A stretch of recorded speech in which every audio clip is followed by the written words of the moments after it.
रामकृष्ण हरी. काल आमच्या वारीचं आगमन पंढरपूर नगरीमध्ये झालं आणि आज एकादशीच्या आदल्या दिवशी आमची ही वैष्णव सेवा भक्त मंडळाची दिंडी आता आम्ही निघालेलो आहे आजच्या नगर प्रदक्षिणेसाठी.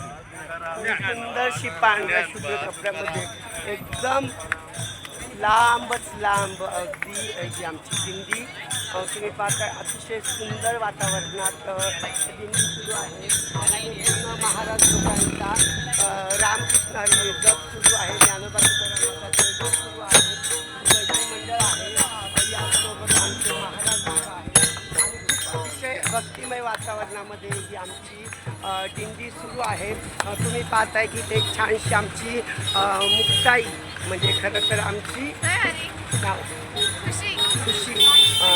आम्ही तिला लाडाने मी मुक्ताई बोलतो. तिच्या आईवडिलांनी नाव तिचं खुशी ठेवलेलं आहे. तर हे सगळे आमचे वारकरी आम्ही चाललेलो आहोत नगर प्रदक्षिणेसाठी आणि खूप छान वाटते. म्हणजे खरं तर मी नेहमी म्हणत असतो की आपण हिंदू धर्मीय जर जन्माला आलेलो असतो हिंदू म्हणून तर एकदा तरी पंढरपूर पायवारी करायची.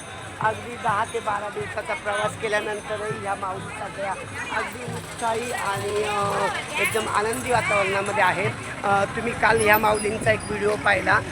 त्यांच्या पायाला अगदी बटाट्याहून लई मोठा फोड आला होता आणि तरी देखील आज त्या अतिशय आनंदी वातावरणात चाललेल्या आहेत. अनेक माऊली अगदी नटून कटून रुक्मिणीच्या रूपामध्ये सुरू आहे आणि खूप सुंदर वाटते. हा एक आमचा छोटा माऊली.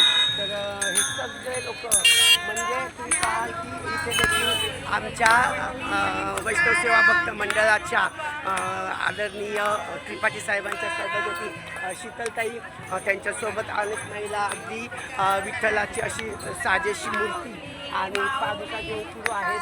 हरिनामाच्या पताका घेऊन चाललेल्या महिला अगदी भालदार चौकदार सगळे अतिशय उत्साही. म्हणजे इतका आनंद वाटतं की जणू काही पंढरीमध्ये हे सगळे वारकरी आपल्या विठ्ठलाच्या दर्शनासाठी आतुर झालेले आहेत आणि त्यामुळंच मला असं वाटतं की ह्या पावनभूमीमध्ये हे सगळे वारकरी अगदी शेवटपर्यंत अजूनही लांबपर्यंत रांग सुरू आहे आणि खूप छान वाटते की सगळे अगदी उत्साही आनंदी आणि एक आध्यात्मिक भाव सगळ्यांच्या चेहऱ्यावर दिसतोय.